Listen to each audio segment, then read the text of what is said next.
Ինչ անել, երբ թշնամիդ քանդում է կյանքդ, իսկ Աստված կարծես թե լռում է։ Պատկերացրեք ձեր ձեռքերով ստեղծած սրբությունը, ձեր հոր ժառանգությունը փշրված գետնին։ Այն խաչքարը, որի վրա ձեր հայրն իր կյանքի վերջին տարին էր աշխատել, ջարդված է փողին երկրպագող մարդկանց կողմից։ Դուք բռունցքներն այնպես եք սեղմում, որ արյուն է հոսում, իսկ քարի բեկորները թվում են հենց ձեր հոգու բեկորները։ Ինչպես ներել սա։ Ինչպես սիրել այսպիսի թշնամու։ Այսօր մենք կբացահայտենք, թե ինչպես է հասարակ արհեստավորը գտնում է այն միակ աստվածային զենքը, որն անզոր է դարձնում ամենահզոր թշնամուն։ Բայց ամենակարևորը, դուք կտեսնեք, թե ինչպես «Սիրիր թշնամուդ» պատվիրանը դադարում է լինել ուղղակի գեղեցիկ խոսք և վերածվում է իրական ուժի, որը կարող է փոխել անգամ ամենաքարացած սիրտը։ Սա ուղղակի պատմություն չէ, սա բանալի է ձեր սեփական անհնարին թվացող պայքարների համար։ Բաժանորդագրվեք հիմա և մեկնաբանություններում գրեք ձեր քաղաքը, տեսնենք քանիսն ենք մենք։ Մուրճի հարվածները ռիթմիկորեն արձագանքում էին Երևանի հին թաղամասի նեղ փողոցներում, որտեղ Գևորգի խաչքարագործական արհեստանոցի քարե պատերը դարերի իմաստություն էին կրում։ 45-ամյա վարպետի ձեռքերում անշունչ տուֆի քանը վերածվում էր հավատքի ժանյակի, յուրաքանչյուր զարդանախշ՝ մի աղոթք, յուրաքանչյուր խաչ՝ հավերժության խոստում։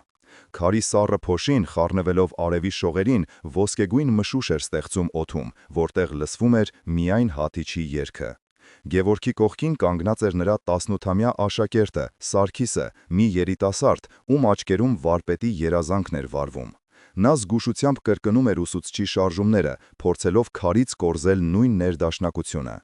«Զգա քարի շունչը, Սարգիս ջան», հաճախ էր ասում Գևորգը, այն կենդանի է, եթե սիրով մոտենաս, նա քեզ կբացի իր գաղտնիքները։ Խաչքարը մեր զրույցն է Աստծո հետ, որը դարեր է դիմանում։ Այդ առավոտ նրանք աշխատում էին մի մեծ խաչքարի վրա, որը պիտի զարդարեր Գյումրիի վերականգնվող Սուրբ Նշան եկեղեցու բակը։ Այն պետք է խորհրդանշեր հավատքի անպարտելիությունը ի հեճուկս բոլոր փորձությունների։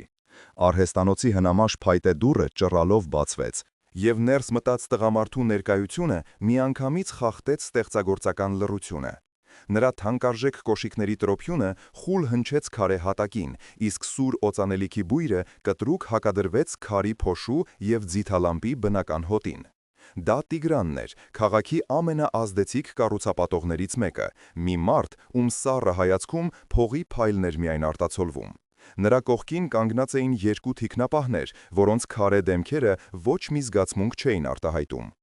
«Գևորգ վարպետը դուք եք», հարցրեց Տիգրանը արհամառանքով շուրջը նայելով, կարծես գնահատում էր ոչ թե արվեստի գործերը, այլ քառակուսի մետրերը։ Գևորգը առանց աչքերը կիսատ գործից կտրելու գլխով արեց։ «Լսել եմ ձեռքերդ ոսկի են, բայց այս փոշոտ անկյունում ես թաղում տաղանդդ», շարունակեց Տիգրանը, մոտենալով սեղանին։ «Ես քեզ առաջարկ ունեմ, որից միայն հիմարը կհրաժարվի։ Ես գնում եմ այս ամբողջ թաղամասը, այստեղ կառուցվելու է ժամանակակից համալիր։ Քո այս հնոտիի համար էնքան կվճարեմ, որ կարող ես Երևանի կենտրոնում ապակեպած սրահ բացել, ոչ թե այս քարանձավում փտես»։ Տիգրանի օգնականը սեղանին դրեց կաշվե պայուսակ և բացեց այն։ Ներսում կանխիկ դրամի կապոցներ էին, կոկիկ դասավորված։ Գումարն այնքան շատ էր, որ մի պահ Սարգսի շունչը կտրվեց։ Նա սկսեց մտովի հաշվել, թե ինչեր կարելի է անել այդ փողով, վերանորոգել վարպետի տունը, գնել նոր ժամանակակից գործիքներ, միգուցե նույնիսկ իր ուսման վարձը վճարել։ Գևորգը, սակայն, նայեց ոչ թե փողերին, այլ Տիգրանի աչքերին։ Այնտեղ նա տեսավ ոչ թե գործարարի, այլ նվաճողի հայացք։ Հետո նրա հայացքը սահեց դեպի պատին փակցված իր պապի սև ու սպիտակ լուսանկարը, որտեղ նա կանգնած էր հենց այս նույն արհեստանոցում, ձեռքին մուրճ ու հատիչ։ «Սա իմ պապի տունն է», հանգիստ, բայց ամուր ձայնով ասաց Գևորգը, հետո իմ հորը, հիմա իմը։ Այս պատերը ոչ թե քարից են, այլ աղոթքից։ Իսկ աղոթքը չի վաճառվում, պարոն Տիգրան։ Տիգրանի դեմքը քարացավ, նրա բարեհամբույր դիմակը պատռվեց։ «Կարծես թե լավ չհասկացար, վարպետ», սառը ասաց նա, «սա խնդրանք չէ։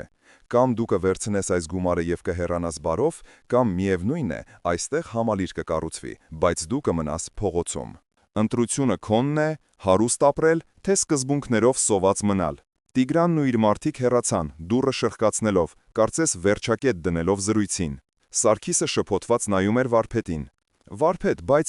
Միգուցե նա ճիշտ է, մենք կարող էինք։ Գևորգը նրա ուսին դրեց իր ամուր քարի փոշով պատված ձեռքը։ Սարգիս, կան բաներ, որոնք գին չունեն, սա մեր արմատներն են։ Եթե կտրենք դրանք, կչորանանք, ինչպես անապատում մնացած ծառը։ Հիմա գնա, տուն գնա, վաղը ծանր օր է լինելու։ Այդ գիշեր Գևորգը չկարողացավ քնել։ Նա նստած էր արհեստանոցում, մոմի լույսի տակ նայում էր կիսած մնացած խաչքարին։ Տիգրանի խոսքերը պտտվում էին մտքում։ Նրա կինը, Անահիտը, հիվանդ էր, դեղերի համար գումար էր պետք, բանկի վարկը պետք էր փակել։ Մամոնան հարվածում էր ամենացավոտ տեղերին։ Նա ծնկի իջավ քարե հատակին, խաչակնքեց եւ սկսեց աղոթել ոչ թե բառերով, այլ հոգու խորքից եկող հառաչանքով. «Տեր իմ, Հիսոս, մի թողնիր ինձ, ցույց տուր ճիշտ ճանապարհը, ուժ տուր դիմանալու այս փորձությանը, չէ որ ասել ես՝ մի վախեցիր, միայն հավատա»։ Աղոթքը նրան խաղաղություն բերեց, բայց նա գիտեր, որ պատերազմը նոր է սկսվում։ Հաջորդ առավոտ Տիգրանի սպառնալիքը դարձավ շոշափելի իրականություն։ Արհեստանոցի դիմաց հայտնվեց հսկայական բուլդոզեր, որի շարժիչի դղրդյունը կարծես ցնցում էր թաղամասի հիմքերը։ Դրա կողքին մի խումբ շինարարներ էին, մռայլ դեմքերով, ովքեր սկսեցին ցանկապատել հարակից տարածքը, փաստացիորեն արգելափակելով մուտքը դեպի Գևորգի արհեստանոց։ Հարևանները, ովքեր արդեն վաճառել էին իրենց տները, լուռ հետևում էին պատուհաններից, ոմանք կարեկցանքով, ոմանք վախով։ Գևորգն ու Սարգիսը կանգնած էին դռան շեմին, անզոր դիտելով, թե ինչպես են իրենց աշխարհի շուրջ պատեր կառուցում։ «Ինչ ենք անելու, վարպետ», հարցրեց Սարգիսը, նրա ձայնի մեջ հուսահատություն կար։ «Այսպես ոչ մի պատվիրատու չի կարողանա մոտենալ»։ Գևորգը լուռ էր, նրա բռունցքները սեղմված էին, իսկ հայացքը հարված էր բուլդոզերի պողպատե շերեփին, որը թվում էր չարի ժպիտի պես։ Նա գիտեր, որ սա ընդամենը սկիզբն է։ Տիգրանը խաղում էր իր նյարդերի հետ, դանդաղ սեղմելով օղակը։ Երեկոյան Գևորգի փոքրիկ տանը լարվածությունը կտրելու դանակ չկար։ Սեղանին դրված ընթրիքը սառել էր, ոչ ոք դրան ձեռք չէր տալիս։ Գևորգը, նրա կինը Անահիտը եւ նրանց այցելության եկած Գևորգի կրտսեր եղբայրը Լևոնը նստած էին լուռ։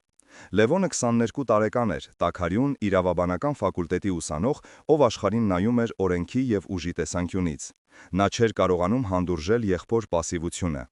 «Ես չեմ հասկանում քեզ, Գևորգ», վերջապես պայթեց նա, բռունցքով խփելով սեղանին։ «Մինչև երբ պիտի նստենք ու սպասենք, այդ սրիկան քեզ կենթանի թաղում է, իսկ դու աղոթքներ ես մրմնջում։ Սա 21-րդ դարն է, ոչ թե միջնադարը, պետք է գործել»։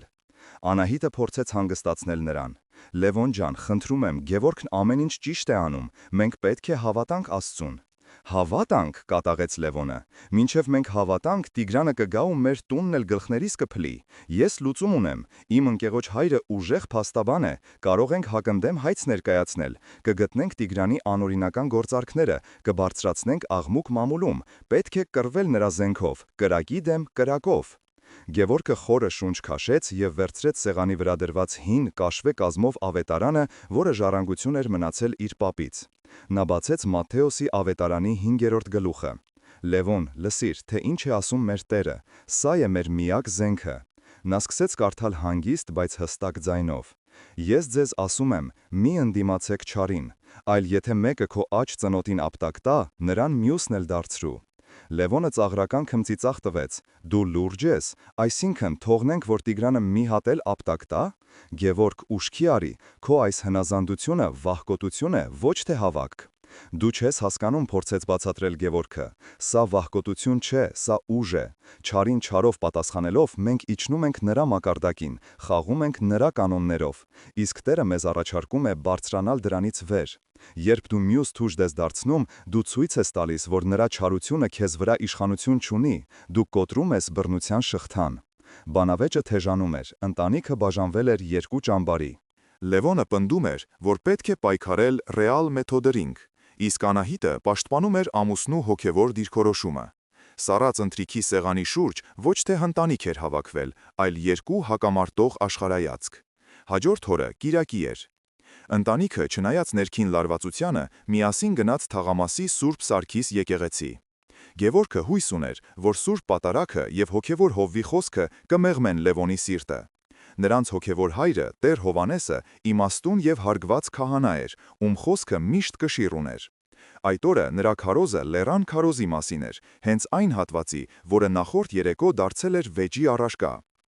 Սիրելի հավատացյալներ, ասում էր Տեր Հայրը խորանից, տիվոջ խոսքերը մի ընդդիմացեք չարին, հաճախ սխալ են հասկացվում։ Սա կոչ չէ անգործության կամ ստրկամտության, սա կոչ է հոգևոր հեղափոխության։ Երբ հռոմեացի զինվորը հրեային ստիպում էր իր բեռը տանել մեկ մղոն, դա օրենքի պահանջն էր, նվաստացում։ Բայց երբ Տերն ասում է նրա հետ 2 մղոն գնա, նա առաջարկում է զարմացնել բռնակալին։ Երկրորդ մղոնը այլևս ստրկություն չէ, այլ կամավոր ընտրություն, ազատ մարդու քայլ։ Այդ քայլով դու ցույց ես տալիս, որ քո արժանապատվությունը ոչ ոք չի կարող խլել, դու հաղթում ես չարին բարությամբ։ Գևորգը հայացքով փնտրեց եղբորը։ Լևոնը կանգնած էր ձեռքերը խաչած, նրա դեմքին դեռ անհամաձայնություն էր գրված։ Քահանայի խոսքերը կարծես չէին հասնում նրան։ Նա իր ճշմարտությունն ուներ, իրավաբանական կոդեքսների և մարդկային արդարության ճշմարտությունը, որը խորթ էր աստվածային սիրո պարադոքսալ տրամաբանությանը։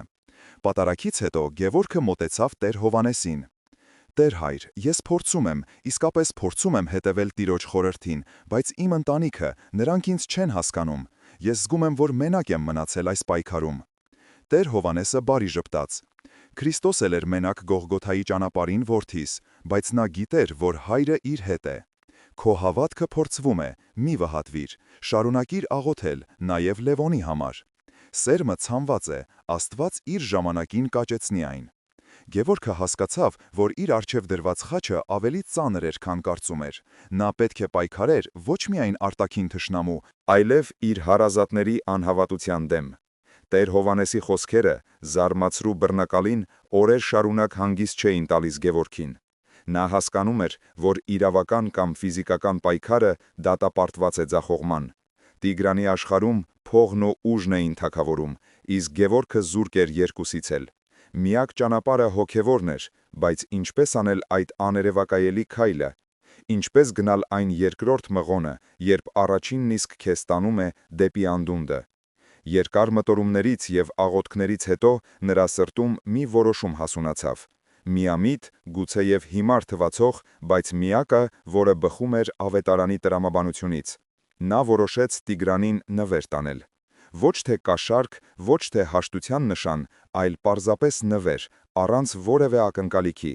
Նա վերցրեց մի փոքրիկ, բայց չափազանց նրբորեն մշակված տուֆի կտոր և 2 օր ու գիշեր առանց քնի ու դադարի դրա վրա քանդակեց մի փոքրիկ, բայց կենդանի խաչքար, կենաց ծառ զարդանախշով։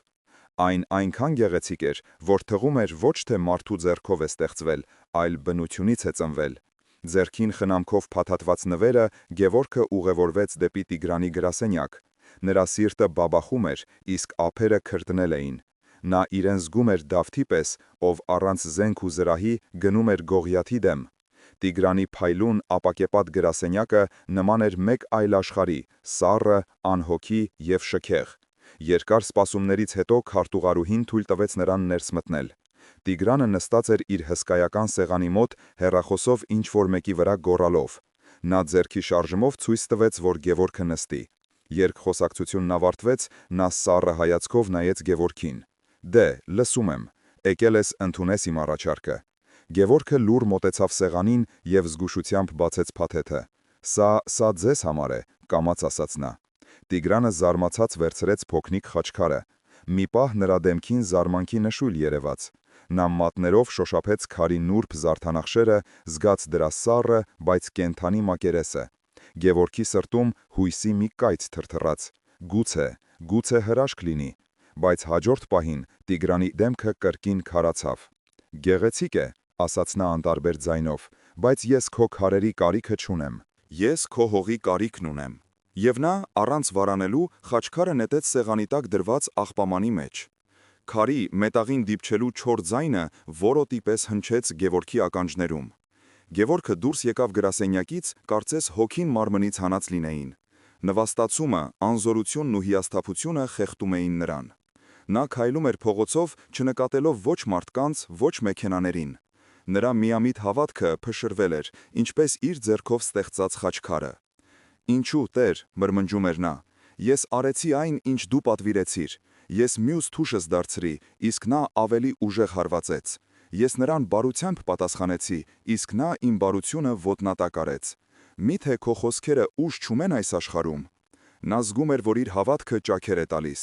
Մարդկային տրամաբանությունը գոռում էր, որ Լևոնին էր ճիշտ, որ այս աշխարհում միայն ուժին են հարգում, իսկ խոնարհությունը թուլության նշան է։ Նա հասավ տուն ջախջախված, հոգեպես սպանված։ Անահիտը, տեսնելով նրա դեմքը, ամեն ինչ հասկացավ առանց խոսքերի։ Նա լուր գրկեց ամուսնուն, փորձելով իր սիրով բուժել նրա վիրավոր հոգին։ «Մի հանձնվիր, Գևորգ ջան», շշնջաց նա, «Սատանան հենց դրան է սպասում, նա ուզում է, որ դու կասկածես Աստծո զորությանը։ Փորձությունը ծանր է, բայց Աստծո ողորմությունը ավելի մեծ է»։ Այդ երեկո նրանց այցելեց Տեր Հովհաննեսը։ Նա կարծես զգացել էր Գևորգի հոգեկան տվայտանքը։ Նրանք երեքով նստեցին խոհանոցում վառվող մոմի լույսի ներքո։ Գևորգը պատմեց ամեն ինչ, չթաքցնելով իր զայրույթն ու հիասթափությունը։ Տեր հայրը երկար լսեց, ապա ասաց. «Գևորգ որդիս, դու քաջ քայլ ես արել, բայց դու մի բան սխալ ես հասկացել. Տիրոջ պատվիրանը կախարդական փայտիկ չէ, որը թափահարես ու թշնամիտ միանգամից կդառնա գառնուկ։ Դու գնացիր երկրորդ մղոնը, բայց քո սրտի խորքում դու դեռ հրաշքի էիր սպասում, ակնկալում էիր, որ Տիգրանը կփոխվի։ Իսկ Տերն ասում է. արա բարին, անկախ արդյունքից։ Քո գործը սերմը ցանելն է, ոչ թե բերքը հավաքելը։ Բերքը Աստված է տալիս, երբ ժամանակը գա։ Բայց իմ սերմը քարքարոտ հողի վրա ընկավ, Տեր հայր, դառնորեն պատասխանեց Գևորգը։ Իսկ դու գիտես, թե ինչ է կատարվում քարի տակ, շարունակեց քահանան։ Գուցե հենց հիմա քո այդ փոքրիկ խաչքարը, որը նա նետեց աղբամանը, փուշ է դարձել նրա խղճի մեջ։ Գուցե նա գիշերը չի կարողանում քնել, հիշելով քո հայացքը։ Չարը հաղթանակած է թվում, բայց բարու ամենափոքր սերմն անգամ իր մեջ կյանքի անսպար զորություն ունի։ Դու չպարտվեցիր, Գևորգ, դու հենց նոր սկսեցիր իսկական պայքարը։ Պայքար ոչ թե Տիգրանի, այլ նրա հոգու մեջ բնակվող չարի դեմ։ Եվ այս պայքարում քո զենքը ոչ թե քարն է, այլ սերն ու աղոթքը։ Քահանայի խոսքերը բալասան էին Գևորգի վերքոտ հոգու համար։ Նա հասկացավ, որ դեռ ճանապարհի սկզբում է և իր առջև ավելի մեծ փորձություններ են սպասվում։ Նա պետք է սովորել սիրել ոչ թե փոխադարձ սիրո ակնկալիքով, այլ անշահախնդիր, ինչպես արևն է շողում և բարիների, և չարերի վրա։ Տիգրանը, տեսնելով, որ ուղղակի ճնշումն ու նվաստացումը չեն կոտրում Գևորգի համառությունը, որոշեց փոխել մարտավարությունը և հարվածել ամենացավոտ տեղին՝ նրա բարի անվանը։ Մի քանի օր անց տեղական ոչ այնքան հայտնի, բայց շատ ընթերցվող թերթերից մեկում հայտնվեց մի մեծ հոդված «Վարպետի կեղծ դիմակը» վերնագրով։ Հոդվածում, առանց ուղղակիորեն անուններ տալու, բայց շատ թափանցիկ ակնթարթներով, պատմում էր մի խաչքարագործի մասին, ով թաքնվելով բարեպաշտության դիմակի տակ, տարիներ շարունակ խաբել է իր պատվիրատուներին, օգտագործելով անորակ նյութեր և ուռճացնելով գները։ Հոդվածում նշվում էր, որ այժմ, երբ հայտնի բարերարը ցանկանում է բարեկարգել հին թաղամասը, այդ վարպետը շանտաժի միջոցով փորձում է աստղաբաշխական գումար կորզել։ Զրպարտությունը հմտորեն էր հյուսված, կիսաճշմարտությունները խառնված էին բացահայտ ստի հետ, և արդյունքում ստացվել էր մի պատկեր, որը Գևորգին ներկայացնում էր որպես ժլատ երկերեսանի խաբեբա։ Հարվածը սարսափելի էր։ Գևորգի համար, ով իր ամբողջ կյանքում առաջնորդվել էր պատվի և ազնվության սկզբունքներով, սա ավելի վատ էր, քան ֆիզիկական բռնությունը։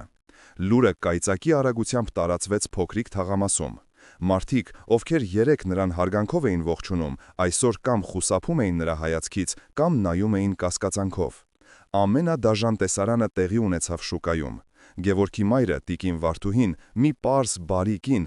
ով իր ողջ կյանքն ապրել էր այդ թաղամասում և բոլորին ճանաչում էր, գնացել էր իր սովորական գնումներն անելու։ Երբ նա մոտեցավ կանաչեղենի վաճառողուհուն, Սոնային, ում հետ տասնյակ տարիների բարեկամություն ուներ, վերջինս ձևացրեց, թե չի նկատում նրան։ «Սոնա ջան, մի կապոց թարխուն կկշռես», ասաց տիկին Վարդուհին։ Սոնան, առանց նրա կողմը նայելու, կոպիտ պատասխանեց. «Թարխուն չկա»։ «Բայց չէ որ աչքիս առաջ դրված է», զարմացավ տիկին Վարդուհին։ «Ասում եմ չկա, ուրեմն չկա», կտրուկ ասաց Սոնան, «ուրիշ տեղից գնեք»։ Տիկին Վարդուհին քարացել էր տեղում։ Նրա շուրջը կանգնած մյուս կանայք շշուկներով ինչ-որ բան էին խոսում և թաքուն նայում նրան։ Նա հասկացավ, որ թերթի թույնն արդեն հասցրել էր թունավորել բոլորի սրտերը։ Արցունքներն աչքերին, դատարկ զամբյուղով նա վերադարձավ տուն։ Այդ երեկո Գևորգի տանը մթնոլորտը գերեզմանային էր։ Տիկին Վարդուհին լուռ լաց էր լինում, իսկ Գևորգը նստած էր, բռունցքները սեղմած, նայելով այն թանկարժեք ֆաչքարին, որի վրա իր հայրն էր աշխատել կյանքի վերջին տարում և որը կոտրվել էր Տիգրանի մարդկանց կողմից։ Մարմարի բեկորները նրան թվում էին իր սեփակար ընտանիքի պատվի բեկորները։ Լևոնը քայլում էր սենյակում, առյուծի պես վանդակում։ «Տեսաքը», գոռում էր նա, «սա է քո մյուս թուժ դարձնելու արդյունքը։ Դու նրան խաչքար ես նվիրում, նա քո անունը ցեղի հետ է հավասարեցնում։ Հիմա ինչ ես անելու, գնալու ես թերթի խմբագրություն ու նրանց էլ խաչքար նվիրես։ Մինչև երբ պիտի թույլ տանք, որ մեզ ոտնատակ անեն։ Մարդիկ մեզանից երես են թեքում, մայրս չի կարողանում շուկայից հաց գնել, սա է քո քրիստոնեությունը»։ Գևորգը չէր պատասխանում, նա ինքն էլ չգիտեր պատասխանը։ Նրա ներսում սարսափելի պայքար էր ընթանում։ Մի կողմից Քրիստոսի խոսքերն էին. «Երանի ձեզ, երբ ձեզ նախատեն ու հալածեն, և իմ պատճառով ձեր մասին ամեն տեսակ չար խոսքեր ասեն ստությամբ»։ Մյուս կողմից իր տղամարդկային արժանապատվությունն էր, իր ընտանիքի պատիվը, որը ոտնահարվում էր։ Ճնշումը դարձել էր անտանելի։ Նույնիսկ Տեր Հովհաննեսը, ով միշտ քաջալերում էր Գևորգին, այս անգամ մտահոգ էր։ «Գևորգ որդիս», ասաց նա հաջորդ հանդիպման ժամանակ, «քո հավատքը մեծ է, բայց միգուցե պետք է լինել խորագետ, ինչպես օձերը, և միամիտ, ինչպես աղավնիները։ Միգուցե Լևոնը ինչ-որ չափով ճիշտ է, պետք է պաշտպանել քո բարի անունը, գուցե պետք է դիմել դատարան զրպարտության համար։ Հավատքը չի բացառում մարդկային իմաստությունը»։ Քահանայի խոսքերը ավելի խորացրին Գևորգի կասկածները, նա զգում էր, որ հայտնվել է հոգևոր փակուղում։ Քրիստոսի խորհուրդը, որն այնքան պարզ ու հստակ էր թվում ավետարանի էջերում, իրական կյանքում վերածվել էր անլուծելի հավասարման։ Ինչպես կարելի է միաժամանակ ներել թշնամում և պաշտպանել սեփական պատիվը։ Որտեղ է անցնում սահմանը սրբազան խոնարհության և մարդկային արժանապատվությունը կորցնելու միջև։ Նա զգում էր, որ Քրիստոսի խոսքերի մակերեսային ընկալումն այլևս բավարար չէ։ Պետք էր ավելի խորը սուզվել, հասկանալ ոչ թե տառը, այլ ոգին։ Բայց ինչպե՞ս։ Նա զգում էր, որ միայնակ չի կարող գտնել այդ պատասխանը։ Հոգևոր փակուղուց և հանրային նվաստացումից ջախջախված Գևորգը զգում էր, որ իր հավատքի վերջին թելերն էլ կտրվում են։ Նա այլևս չէր կարողանում աղոթել, բառերը կոկորդում էին խցանվում, իսկ երկինքը թվում էր պղնձե ու խուլ։ Մի առավոտ, առանց որևէ մեկին զգուշացնելու, նա դուրս եկավ տնից և ոտքով ուղևորվեց դեպի լեռները, դեպի մի հին կիսավեր վանք, որի մասին պատմում էր պապը։ Ասում էին այնտեղ օդն անգամ բուժիչ է։ Նա չէր գնում այնտեղ պատասխաններ փնտրելու կամ աղոթելու, նա գնում էր պարզապես փախչելու համար, մարդկանցից, խնդիրներից, նույնիսկ Աստծուց, ով կարծես լքել էր իրեն։ Վանքը գտնվում էր բարձր ժայռի վրա, քամիների ու արծիվների թագավորությունում։ Այնտեղ ապրում էր ընդամենը մեկ վանական, հայր Սիմոնը, մի ծերունի, ում դեմքը նման էր չորացած հողի, կնճիռների խորը ակոսներով, բայց ում աչքերում դեռ մանկան պարզություն կար։ Գևորգը չբացատրեց, թե ով է և ինչու է եկել։ Հայր Սիմոնն էլ ոչինչ չհարցրեց, նա պարզապես կիսեց իր սուխ սնունդը, հացն ու պանիրը, և ցույց տվեց մի փոքրիկ խուց, որտեղ Գևորգը կարող էր գիշերել։ Գևորգն օրեր շարունակ ոչինչ չէր անում, նա պարզապես նստում էր վանքի բակում, քարի պես անշարժ և նայում հեռվում փռված ձորին։ Նրա միտքը դատարկ էր, հոգին քալացած։ Նա դիտում, թե ինչպես է հայր Սիմեոնն ամեն օր համբերատարությամբ աշխատում, մաքրում է վանքի փլատակները, քարը քարի վրա դնում, փորձելով վերականգնել ավերված պատերից մեկը։ Նրա շարժումները դանդաղ էին, բայց վստահ։ Մի օր վանքի մոտով անցնող հովվի տղան, չարաճճիություն անելով, քար նետեց վանքի բակում պառկած թափառող շան ուղղությամբ։ Քարը սակայն վրիպեց և դիպավ հայր Սիմեոնի կառուցած պատի նոր շարվածքին, տեղահան անելով մի քանի քար։ Տղան վախեցած փախավ։ Գևորգը սպասում էր, որ ծերունին կզայրանա, կգոռա, գուցե քարը հետ կնետի տղայի հետևից։ Բայց հայր Սիմեոնը միայն խորը հոգոց հանեց, հանգիստ մոտեցավ, վերցրեց գետնին ընկած քարը, որը նետել էր տղան, և ոչ թե դեն նետեց այն, այլ զգուշությամբ դրեց իր կառուցած պատի հիմքում, ամրացնելով այն կրով ու ավազով։ Այդ պահին Գևորգի ներսում ինչ-որ բան տեղաշարժվեց։ Նա տեսավ ոչ թե պարզապես մի գործողություն, այլ մի ամբողջ փիլիսոփայություն։ Նա հանկարծ հասկացավ մի բան, որն այնքան պարզ էր, բայց մինչետ թաքնված էր իր աչքից։ Նա վեր թռավ տեղից և վազեց դեպի ծերունին։ «Հայր Սուրբ,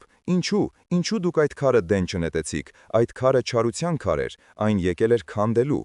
Հայր Սիմեոնը շրջվեց և իր խաղաղ աչքերով նայեց Գևորգին։ «Որդիս, քարը քար է, այն ոչ բարի է, ոչ էլ չար։ Չարությունը մարդու ձեռքի մեջ է, որը նետում է այն։ Ես կարող էի այն հետ նետել և բազմապատկել չարությունը, կարող էի դեն նետել և թույլ տալ, որ չարությունը հաղթի, բայց ես ընտրեցի երրորդ ճանապարհը։ Ես վերցրի այն էներգիան, որը ուղղված էր քանդելուն և օգտագործեցի այն արարելու համար։ Այժմ այս քարը, որը եկել էր ավերելու, կծառայի որպես հիմք այս սուրբ պատի համար։ Գևորգի շունչը կտրվեց, կարծես կայծակը խփեր նրա ուղեղին։ Սիրիր թշնամուդ։ Հանկարծ այս խոսքերը բոլորովին նոր իմաստ ստացան։ Սա չի նշանակում անգործություն, չի նշանակում հանդուրժել չարը, չի նշանակում թույլ տալ, որ քեզ ոտնատակ անեն։ Սա նշանակում է լինել հոգևոր ալքիմիկոս։ Սա նշանակում է վերցնել քո դեմ ուղված չարության, ատելության, զրպարտության սև էներգիան և այն վերափոխել բարու, ստեղծագործության, սիրո լուսավոր էներգիայի։ Տիգրանի յուրաքանչյուր հարված, յուրաքանչյուր վիրավորանք, յուրաքանչյուր սուտ քարեր էին, որոնք նա նետում էր Գևորգի վրա, նրան ոչնչացնելու համար։ Իսկ Գևորգն ինչ էր անում։ Նա փորձում էր այդ քարերից պաշտպանվել, կամ էլ ավելի վատ, փորձում էր դրանք հետ նետել։ Իսկ Քրիստոսն առաջարկում էր բոլորովին այլ բան։ Նա ասում էր. «Հավաքիր այդ քարերը, որոնք քո թշնամին նետում է քո վրա, և դրանցով քո կյանքի տաճարը կառուցիր։ Օգտագործիր նրա ատելությունը որպես վառելիք քո սիրո համար։ Օգտագործիր նրա սուտը որպես հիմք քո ճշմարտության համար»։ Դա էր երկրորդ մղոնի իրական իմաստը։ Դա էր մյուս թուշը դարձնելու աստվածային ռազմավարությունը։ Դու չես պարտվում, դու փոխում ես խաղի կանոնները։ Դու չարի էներգիան վերցնում ես նրա ձեռքից և օգտագործում իշահ քեզ և իբարս Աստծո։ Գևորգը նայեց իր ձեռքերին, խաչքարագործի կոշտացած աշխատավոր ձեռքերին։ Նա ամբողջ կյանքում քարերից աղոթք էր կերտում։ Իսկ հիմա պետք է սովորեր չարությունից բարություն կերտել։ Նա հասկացավ, որ մինչ այս պահը նա Քրիստոսի խորհուրդը հասկանում էր մակերեսավորեն, բառացի, իսկ հիմա նրա առջև բացվել էր դրա անսահման խորությունը։ Նա այլևս չէր զգում իրեն զոհ։ Նա զինվոր էր, զինված ամենահզոր զենքով, որը գոյություն ունի տիեզերքում։ Նա շրջվեց դեպի հայր Սիմեոնը և առաջին անգամ երկար օրերի մեջ նրա դեմքին ժպիտ հայտնվեց։ «Շնորհակալ եմ, Հայր Սուրբ, կարծում եմ ես գտա այն, ինչ փնտրում էի»։ Նա գիտեր, որ վերադառնալով քաղաք, նրան սպասում են նույն թշնամին, նույն խնդիրները, բայց այժմ նա այլևս նույն Գևորգը չէր։ Նա վերադառնում էր ոչ թե պարտվելու, այլ կառուցելու։ Գևորգը վանքից վերադարձավ բոլորովին այլ մարդ։ Նրա հայացքում այլևս չկար զոհի տառապանքը, այլ կար զինվորի վճռականություն, ով գտել է իր անպարտելի զենքը։ Նրա քայլվածքը դարձել էր ամուր, իսկ դեմքին խաղաղություն էր իջել, որը շփոթեցնում էր նրան ճանաչողներին։ Նա այլևս չէր խուսափում մարդկանց հայացքներից, այլ ընդհակառակը, ուղիղ նայում էր նրանց աչքերի մեջ, առանց զայրույթի կամ վիրավորանքի, այլ խորը կարեկցանքով։ Առաջին բանը, որ նա արեց, իր ընտանիքին հավաքելն էր՝ Անահիտին, մորը տիկին Վարդուհուն և եղբորը Լևոնին։ Սենյակում տիրող լարված լռությունը կարելի էր դանակով կտրել։ Բոլորը սպասում էին, թե ինչ է նա ասելու։ Գուցե որոշել է վերջապես հանձնվել կամ ընդհակառակը դիմել ծայրահեղ քայլերի։ Գևորգը հանգիստ նայեց յուրաքանչյուրին և ասաց խոսքեր, որոնք սկզբում բոլորին շոկի մեջ գցեցին։ «Ես որոշել եմ, թե ինչ ենք մենք անելու», սկսեց նա։ «Տիգրանը մեզանից ուզում է այս հողը, որպեսզի իր համար պալատ կառուցի։ Շատ լավ, մենք նրան կօգնենք։ Մենք կվերցնենք նրա չարությունը, նրա ատելությունը, նրա զրպարտությունը, բոլոր այն քարերը, որոնք նա նետում է մեր վրա, և դրանցով կկառուցենք ոչ թե մեր պատը, այլ Աստուծո տունը։ Հենց մեր արհեստանոցի կողքին, այն փոքրիկ հողակտորի վրա, որը դեռ մերն է, կա մի հին քանդված մատուռի հիմք։ Մենք այն վերականգնելու ենք, անվճար, մեր սեփական ուժերով։ Մենք նրա շահի թագավորության կենտրոնում կկանգնեցնենք աղոթքի մի փոքրիկ ամրոց»։ Սենյակում մի քանի վայրկյան մեռյալ լռություն տիրեց։ Առաջինը ձայն տվեց Լևոնը։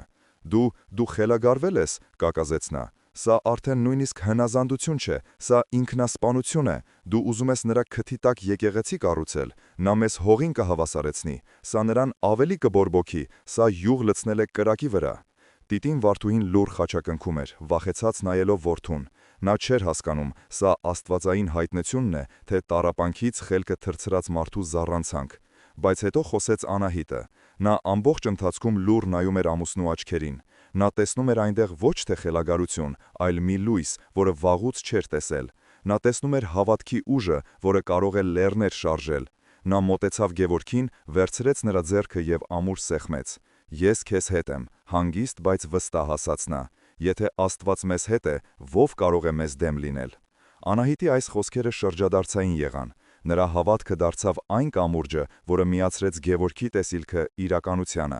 Հաջորդ օրը Գևորգը գնաց Տեր Հովհաննեսի մոտ, պատմելու իր որոշման մասին։ Քահանան ուշագիր լսեց, նրա դեմքը լուսավորվեց։ «Աստված օրհնի քեզ, որդիս», ասաց նա հուզված, «դու հասկացել ես Քրիստոսի խորհրդի ամենախորը իմաստը, դու գտել ես այն բանալին, որը բացում է հոգևոր հաղթանակի դռները։ Սա հենց այն է, ինչի մասին խոսում էին մեր եկեղեցու սուրբ հայրերը, չարին բարով հաղթելը, բայց իմացիր, որ ճանապարհը դժվար է լինելու։ Շատերը քեզ չեն հասկանա, քեզ կհամարեն հիմար, երազող, բայց դու մի վհատվիր, ես քո կողքին եմ, եկեղեցին քո կողքին է»։ Տեր Հովհաննեսի օրհնությունը Գևորգին նոր ուժ տվեց։ Նա հասկացավ, որ այլևս մենակ չէ, նրա փոքրիկ ընտանիքը և եկեղեցին դարձան նրա բանակը։ Նույնիսկ Սարգիսը, ով սկզբում կասկածանքով էր վերաբերվում վարպետի գաղափարին, տեսնելով Գևորգի անսասան վճռականությունը, ոգևորվեց։ «Վարպետ, եթե մենք եկեղեցի ենք կառուցում, ուրեմն դրա խաչքարն իմ ձեռքով պիտի կերտեմ», ասաց նա աչքերը փայլելով։ Սակայն համայնքի արձագանքը միանշանակ չէր։ Երբ լուրը տարածվեց, մարդիկ բաժանվեցին երկու մասի։ Ոմանք, հատկապես ավագ սերնդի ներկայացուցիչները, ովքեր տեսել էին և խորհրդային աթեիզմը, և հավատքի վերածնունդը, հիացած էին Գևորգի քայլով։ «Այս տղան մեր պապերի հավատքն ունի», ասում էր թաղամասի ամենատարեց բնակիչը, Պապի Արշակը։ Նա հիշեցրեց մեզ, որ մեր զենքը ոչ թե սուրն է, այլ խաչը։ Բայց կային նաև շատերը, ովքեր Լևոնի նման սա համարում էին անխոհեմություն։ «Սա Տիգրանի հետ խաղանել չէ», ասում էին նրանք, «նա սա կընդունի որպես անձնական վիրավորանք և ավելի կդաժանանա։ Գևորգը ոչ միայն իրեն, այլև մեզ բոլորիս է վտանգի տակ դնում»։ Այսպիսով, Գևորգի որոշումը դարձավ մի տեսակ ջրբաժան, բացահայտելով մարդկանց իրական էությունը, նրանց հավատքի խորությունը կամ մակերեսայնությունը։ Նա ձեռք բերեց նոր, անսպասելի դաշնակիցներ, բայց նաև տեսավ, թե ինչպես են երեկվա բարեկամները վախից ու կասկածից հեռանում իրենից։ Պայքարը տեղափոխվում էր նոր փուլ, որտեղ բախվելու էին ոչ միայն Գևորգն ու Տիգրանը, այլև երկու աշխարհայացքներ՝ մարդկային խոհեմության և աստվածային անխոհեմության։ Հաջորդ երկուշաբթի առավոտյան Գևորգը, Անահիտը, Սարգիսը և թաղամասի երկու ծերունիներ, Պապի Արշակն ու իր ընկերը վարպետ Մկրտիչը դուրս եկան ավերված մատուռի տարածք։ Նրանք իրենց հետ բերել էին բահեր, քլունգներ և սայլակներ։ Նրանք սկսեցին իրենց անհավանական թվացող գործը՝ մաքրել տարածքը քարերից, աղբից և տարիների ընթացքում կուտակված տիղմից։ Դա ծանր, տաժանելի աշխատանք էր, բայց նրանց դեմքին հոգնություն չկար, այլ կար լուռ վճռականություն։ Նրանք չէին խոսում, նրանց փոխարեն խոսում էր նրանց աշխատանքը։ Յուրաքանչյուր մաքրված քար, յուրաքանչյուր հեռացված թուփ մի փոքրիկ հաղթանակ էր մոռացության և անտարբերության դեմ։ Նրանք հիմ չէին նախապատրաստում ոչ միայն շենքի, այլև հույսի համար։ Կեսօրին մոտ, երբ արևն արդեն սկսել էր անխնատապակել, հորիզոնում հայտնվեցին 3 սև ջիպեր։ Դրանք կանգ առան շինհրապարակի մոտ, և մեքենաներից իջան Տիգրանն ու իր թիկնապահները։ Տիգրանը մոտեցավ և մի պահ լուռ անհավատ հայացքով նայեց Գևորգին և նրա փոքրիկ ջոկատին։ Նրա դեմքին զարմանքը փոխարինվեց ծաղրական ժպիտով։ «Ինչ է սա, Գևորգ», հարցրեց նա բարձրաձայն, որ բոլորը լսեն։ «Որոշել ես հնագիտական պեղումներ անել, թե մտածում ես, որ այս քարակույտի տակ ոսկի է թաքնված»։ Գևորգը առանց աշխատանքը կիսած թողնելու հանգիստ պատասխանեց. «Մենք այստեղ ոսկուց ավելի թանկ բան ենք փնտրում, պարոն Տիգրան։ Մենք մեր կորցրած աղոթքն ենք փնտրում»։ Տիգրանը բարձրաձայն ծիծաղեց. «Աղոթք, այս աղբի մեջ, դու իսկապես խելագարվել ես»։ Նա շրջվեց դեպի իր մարդիկ. «Տղերք, միացրեք երաժշտությունը, թող մեր աշխատավորները մի քիչ ուրախանան»։ Ջիպերից սկսեց հնչել ականջ ծակող, բարձր երաժշտություն, որը նախատեսված էր խանգարելու և նյարդայնացնելու համար։ Բայց Գևորգն ու մյուսները կարծես չէին լսում։ Նրանք շարունակում էին աշխատել նույն հանգիստ ու կենտրոնացված ռիթմով։ Տեսնելով, որ հոգեբանական ճնշումը չի օգնում, Տիգրանն անցավ հաջորդ քայլին։ Նրա մարդիկ սկսեցին իրենց շինարարական աղբը բերել և թափել հենց մատուռի տարածքի կողքին, ստեղծելով գարշահոտ աղբակույտ։ Քամին այդ հոթը բերում էր ուղիղ աշխատողների վրա։ Նրանք սկսեցին բարձրաձայն վիրավորանքներ հնչեցնել, ծաղրելով նրանց տարիքը, հավատքը, աշխատանքը։ Յուրաքանչյուր վիրավորանք, յուրաքանչյուր ծաղր մի նոր քար էր, որը նետվում էր նրանց վրա։ Բայց Գևորգը հիշում էր հայր Սիմեոնի դասը։ Յուրաքանչյուր վիրավորանքից հետո նա ոչ թե պատասխանում էր, այլ վերցնում էր մաքրած քարերից մեկը և դնում ապագա պատի հիմքում։ Նրա շարժումները դարձել էին պատասխան։ Նրա լռությունը ավելի բարձր էր հնչում, քան Տիգրանի մարդկանց գոռգոռոցները։ Նա չարության էներգիան վերածում էր արարման։ Այս տեսարանը աննկատ չմնաց։ Թաղամասի բնակիչները, ովքեր մինչ այդ վախեցած հետևում էին պատուհաններից, սկսեցին դուրս գալ իրենց տներից։ Սկզբում նրանք հեռվից էին նայում, բայց հետո, տեսնելով Գևորգի անսասան հանգստությունը և Տիգրանի մարդկանց անզոր կատաղությունը, նրանց մեջ ինչ-որ բան փոխվեց։ Առաջինը մոտեցավ այն նույն Սոնան, ով շուկայում մերժել էր տիկին Վարդուհուն։ Նա ձեռքին մի դույլ ջուր էր բերել։ Առանց որևէ բառ ասելու, նա մոտեցավ Գևորգին և բաժակով ջուր մեկնեց։ Այդ պահին նրա աչքերում ամոթ քար և հիացմունք։ Այդ քայլը վարակիչ եղավ։ Մի քանի րոպե անց մեկ ուրիշը հաց բերեց, երրորդը պանիր, իսկ հետո տեղի ունեցավ ամենաանսպասելին։ Լևոնը, ով մինչ այդ իրենց պատշգամբից զայրացած հետևում էր իրադարձություններին, հանկարծ իջավ ներքև։ Նա մոտեցավ ոչ թե եղբորը, այլ Տիգրանին։ «Պարոն Տիգրան», ասաց նա հստակ և բարձր, «ձեր գործողությունները հակասում են մի քանի օրենքների՝ հասարակական կարգի խախտում, ապօրինի աղբավայրի ստեղծում, անձնական վիրավորանքի։ Ես խորհուրդ կտայի ձեզ դադարեցնել այս ամենը, հակառակ դեպքում ես ստիպված կլինեմ դիմել համապատասխան մարմիններին»։ Տիգրանը քնձիծաղ տվեց, բայց Լևոնի հայացքում այնպիսի սառը վճռականություն կար, որ նա հասկացավ երիտասարդը չի կատակում։ Հակամարտությունը դառնում էր հրապարակային, և դա Տիգրանի պլանների մեջ չէր մտնում։ Նա չարացած նստեց մեքենան և հեռացավ, իր մարդկանց հետ տանելով նաև երաժշտությունն ու աղբը։ Այդ օրը փոքրիկ շինհրապարակում առաջին հաղթանակը տարվեց։ Եվ այդ հաղթանակը ձեռք բերվեց ոչ թե ուժով, այլ հոգու ամրությամբ։ Մարդիկ տեսան, որ Քրիստոսի խորհուրդը ոչ թե թուլություն է, այլ աներևակայելի ուժ։ Մատուռի պատերն օրեցօր բարձրանում էին, ոչ թե պարզապես քարից ու շաղախից, այլ համայնքի միասնությունից ու հավատքից։ Գևորգի սկսած գործը դարձել էր ողջ թաղամասի սրբազան պարտականությունը։ Ամեն օր ավելի շատ մարդիկ էին միանում, ով դույլով ջուր էր բերում, ով մի պարկ ցեմենտ, ով պարզապես իր ներկայությամբ ու բարի խոսքով էր քաջալերում։ Տիգրանը մի քանի անգամ փորձել էր խանգարել, ուղարկելով քաղաքապետարանի ստուգողներին, բայց այժմ նրա դեմ կանգնած էր ոչ թե մեկ մարդ, այլ մի ամբողջ համայնք, որը սովորել էր պաշտպանել իրենը։ Զգալով, որ վերահսկողությունը կորցնում է և իր հեղինակությունը սկսում է տուժել, Տիգրանը որոշեց դիմել վերջին վճռական քայլին։ Մի առավոտ, երբ շինարարությունն ընթանում էր ամենաթեժ պահին, նրա սև ջիպը կայծակնային արագությամբ մոտեցավ և կտրուկ արգելակեց հենց մատուռի մուտքի առաջ։ Տիգրանը դուրս թռավ մեքենայից։ Նրա դեմքը զայրույթից աղավաղվել էր, աչքերը կրակ էին թափում։ Շինհրապարակում լռություն տիրեց։ Բոլորը սառել էին տեղում, սպասելով պայթյունի։ Նա ուղիղ քայլեց դեպի Գևորգը, ով այդ պահին պատի վրա քար էր դնում։ Բոլորի շունչը կտրվել էր։ Սա վերջն էր։ Գևորգը, սակայն, չշարժվեց տեղից։ Նա դանդաղ իջավ պատից, սրբեց ձեռքերը և հանգիստ կանգնեց Տիգրանի դիմաց։ Նա նայում էր ոչ թե զայրացած գործարարին, այլ նրա աչքերի խորքում թաքնված տառապող մարդուն։ «Ես գիտեմ, որ դուք ծնվել եք այս թաղամասում, պարոն Տիգրան», ասաց Գևորգը հանգիստ ու պարզ ձայնով, որը լսվում էր տիրող լռության մեջ։ «Ես խոսեցի ծերերի հետ։ Նրանք հիշում են ձեր ծնողներին, Հակոբին և Սաթենիկին։ Ասում են, շատ բարի մարդիկ էին, միշտ օգնում էին հարևաններին»։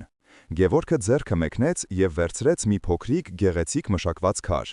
«Այս մատուռը մենք կառուցում ենք ի հիշատակ բոլոր նրանց, ովքեր այստեղ ապրել և աղոթել են, նաև ձեր ծնողների հիշատակին»։ Նա քարը մեկնեց Տիգրանին։ «Եթե կուզեք, դուք դրեք այս քարը պատի մեջ, իբրև ձեր զավակային հարգանքի տուրքը»։ Այդ պահին տեղի ունեցավ անհավանականը։ Տիգրանի դեմքի պողպատե դիմակը ճաք տվեց։ Նրա աչքերում մի ակնթարթ երևաց ոչ թե կատաղություն, այլ ցավ, կարոտ, գուցե և ամոթ։ Նա նայեց քարին, հետո Գևորգի պարզ ու անկեղծ դեմքին։ Նա տեսավ ոչ թե թշնամի, այլ մարդ, ով իրեն հասկացել էր ավելի լավ, քան ինքն իրեն։ Նրա ամբողջ չարությունը, որը տարիներ շարունակ կուտակվել էր սրտում, բախվեց ներողամտության և սիրո անսպասելի պատին և փշուր-փշուր եղավ։ Նա չվերցրեց քարը, նա ոչինչ չասաց։ Նա պարզապես կտրուկ շրջվեց, նստեց իր մեքենան և հեռացավ, թողնելով հետևում ապշած լռություն և մի փոքրիկ քար, որը դարձավ անսպասելի հաղթանակի խորհրդանիշը։ Մի քանի ամիս անց մատուռն արդեն ավարտված էր։ Նրա փոքրիկ գմբեթը հպարտորեն վեր էր խոյանում նորակառույց շենքերի կողքին, հիշեցնելով, որ հոգին ավելի ուժեղ է քարից։ Գևորգի արհեստանոցը լի էր պատվերներով, նրա համբավը տարածվել էր ողջ Հայաստանով մեկ, ոչ միայն որպես տաղանդավոր վարպետի, այլև որպես անկոտրում ոգու տեր մարդու, բայց ամենամեծ փոփոխությունը տեղի էր ունեցել իր ընտանիքում։ Մի օր, երբ Գևորգն աշխատում էր արհեստանոցում, նրա կողքին լուր, բայց ջանասիրաբար աշխատում էր Լևոնը։